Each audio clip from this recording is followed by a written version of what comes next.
I was exposed to orthopedic surgery when I was a high school student and realized that I could kind of merge a love for engineering design and carpentry with a daily performance and art in the operating room, and also directly working with people would be a really energizing career. Orthopedic oncology presents more complex reconstructive challenges even than just primary and even revision hip and knee replacement. It requires a lot of collaboration with engineers. Sometimes we design individualized products for our patients.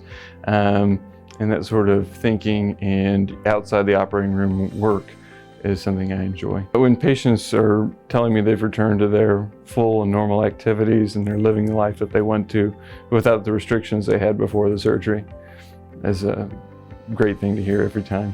So I'd like to think that my unique superpower for my patients is that I sort of work with them and see them as a person rather than the same problem, arthritis or a tumor, and try to individualize the treatment to maximize their goals and for the visit and their goals for their treatment. There's a team at the Joint Replacement Center for education prior to the joint to help patients with expectations. As we talked about, anesthesia plays a large role into their comfort before and after the surgery and how fast they're going to get moving.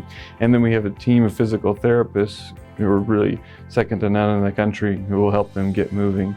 And so all of that combined is so much more than just one surgeon. And so it's the team at the WVU Center for Joint Replacement that you should come see. The mountain state was kind of probably what got us here. My wife and I love hiking and mountain climbing, skiing, being outdoors.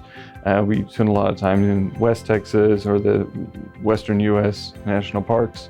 And so we've had a great time just exploring Appalachia. And I think it's been really eye-opening going from an extremely overserved city like Houston to West Virginia and seeing that our expertise is really needed and required here. I've really enjoyed that. It's getting to be the doctor you always wanted to be, but you always dreamed of being a doctor to be like.